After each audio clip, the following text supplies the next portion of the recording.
اب یہ خبریں بھی سامنے آ رہی ہیں کہ امریکی ناکہ بندی کے باوجود پہلے سے لوڈ کیا گیا ایرانی تیل اب بھی عالمی منڈیوں میں پہنچ رہا ہے اور اس کے بدلے ایران کو ڈالرز مل رہے ہیں، حالانکہ نئی سپلائی آگے نہیں بڑھ رہی ہے۔ اس حوالے سے واشنگٹن پوسٹ کی ایک اور رپورٹ کے مطابق سیٹلائٹ تصاویر اور بحری جہازوں کی نقل و حرکت کے ڈیٹا کے تجزیے سے معلوم ہوتا ہے کہ گزشتہ ماہ خلیج عمان میں امریکی ناکہ بندی شروع ہونے کے بعد کم از کم 13 آئل ٹینکرز نے ایرانی تیل کو خفیہ طور پر ایک جہاز سے دوسرے جہاز میں ٹرانسفر کیا ہے، اور یہ ٹرانسفر انڈونیشیا کے قریب واقع ایک علاقے ریاؤ آرکیپیلاگو کے نزدیک ہوئی ہے۔ ماہرین کے مطابق ایرانی تیل کی ایک جہاز سے دوسرے جہاز میں ٹرانسفر ایک خفیہ نظام کا حصہ ہے جس نے برسوں سے ایران کو سخت بین الاقوامی پابندیوں کے باوجود تیل فروخت کرنے میں مدد دی ہے۔ اگرچہ ناکہ بندی نے خلیج فارس سے ایرانی تیل کی نئی شپمنٹس کو نکلنے سے بظاہر روک دیا ہے، لیکن پہلے سے منتقل کیا گیا یہ تیل ایران کو وقتی طور پر مالی فائدہ فراہم کر رہا ہے، کیونکہ پہلے سے سمندر میں موجود تیل کی یہ شپمنٹس چین یا دیگر عالمی منڈیوں تک پہنچ رہی ہیں۔ رپورٹ میں مزید لکھا ہے کہ 16 اپریل کے بعد کی سیٹلائٹ تصاویر میں دیکھا جا سکتا ہے کہ ایرانی پرچم والے 6 لوڈڈ آئل ٹینکرز 6 خالی ٹینکرز کے ساتھ آ کر کھڑے ہو جاتے ہیں، اور بظاہر فیک یعنی جعلی جھنڈوں کے ساتھ مزید 7 لوڈڈ آئل ٹینکرز دیگر خالی ٹینکرز کے ساتھ نظر آتے ہیں۔ تیل کی نگرانی کرنے والی کمپنی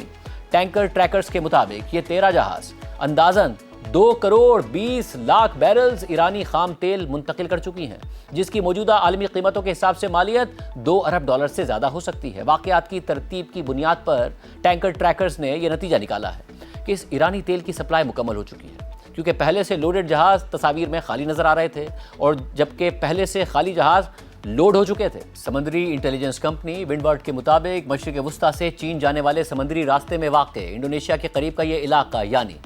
ریاؤ آرکیپیلاگو طویل عرصے سے ایسی جگہ کے طور پر استعمال ہوتا رہا ہے جہاں بحری جہاز خفیہ طور پر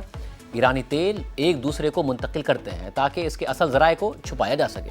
امریکی حکومت کے مطابق چین ایران کا 90% سے زیادہ خام تیل خریدتا ہے، اگرچہ وہ یہ تیل کم قیمت پر خریدتا ہے، لیکن اس سے حاصل ہونے والی آمدنی ایران کے بجٹ کا تقریباً نصف بنتی ہے۔ رپورٹ میں مزید لکھا ہے کہ سیٹلائٹ تصاویر ان چند طریقوں میں سے ایک ہیں جن سے معلوم کیا جا سکتا ہے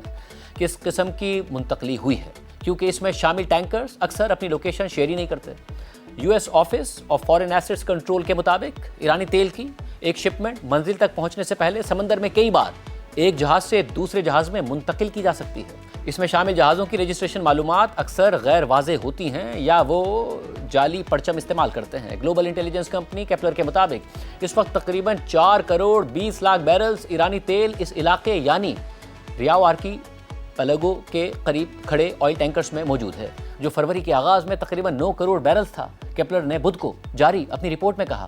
کہ ابھی بھی ایرانی تیل کی بڑی مقدار سمندر میں موجود ہے، لیکن نئے سپلائی نہیں آ رہی ہے۔ لندن کے defence and security think tank Royal United services institute کے ایک انرجی ریسرچر کے مطابق ایک جہاز سے دوسرے جہاز میں منتقل ہونے والے تیل کی فروخت سے متعلق مالی تفصیلات عموماً غیر واضح ہوتی ہیں اور بعض اوقات جان بوجھ کر چھپائی جاتی ہیں، اور بعض خریدار پہلے ہی جزوی ادائیگی کر دیتے ہیں، جبکہ کچھ اس وقت ادائیگی کرتے ہیں کہ جب ٹینکر کسی ملک کی سمندری حدود میں داخل ہو جاتا ہے یا بندرگاہ تک پہنچ جاتا ہے۔ ایسے میں امریکی ناکہ بندی شروع ہونے کے 3 دن بعد امریکی بحریہ نے مشرق وسطیٰ سے باہر بھی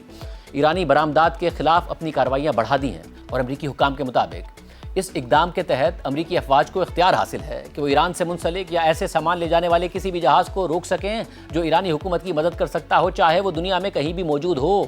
سیٹلائٹ تصاویر اور جہازوں کی ٹریکنگ کے ڈیٹا کے مطابق 16 اپریل کے بعد مزید 5 ایرانی پرچم بردار آئل ٹینکرز ریاؤ آرکیپیلاگو کے قریب ایرانی تیل کے ساتھ پہنچے ہیں۔ اگرچہ سیٹلائٹ تصاویر میں یہ نہیں دیکھا جا سکتا کہ ان آئل ٹینکرز نے اپنا تیل اتارا ہے یا نہیں اتارا، لیکن ٹینکر ٹریکرز کے مطابق ان میں سے ایک جہاز بعد میں مغرب کی طرف چلا گیا اور خالی تھا، جبکہ باقی جہازوں کے بارے میں واضح نہیں ہے کہ انہوں نے اپنا تیل ان لوڈ کیا یا نہیں۔ ان علاقوں تک پہنچنے کے لیے جہاز عام طور پر خلیج عمان سے سفر کرتے ہوئے اسٹریٹ آف ملاکا سے گزرتے ہیں، جو ملائیشیا اور انڈونیشیا کے درمیان ایک تنگ اور مصروف آبی راستہ ہے۔ اس راستے سے گزرتے وقت جہازوں کے لیے اپنی لوکیشن شیئر کرنا لازمی ہوتا ہے، جس سے ان ٹینکرز کی ایک مختصر لیکن نایاب جھلک ملتی ہے، جو عام طور پر اپنے ٹرانسپونڈرز بند رکھتے ہیں، لیکن پیر تک سامنے آنے والی معلومات کے مطابق ایرانی تیل سے بھرا ہوا کوئی بھی بڑا آئل ٹینکر گزشتہ 10 دنوں کے دوران اسٹریٹ آف ملاکا سے نہیں گزرا ہے، جو جنگ شروع ہونے کے بعد سب سے طویل وقفہ ہے۔ یہ تبدیلی ظاہر کرتی ہے کہ ایرانی تیل لے جانے والے بحری جہاز اب اسٹریٹ آف ملاکا سے بچ کر نکل رہے ہیں، جہاں ان کی نقل و حرکت زیادہ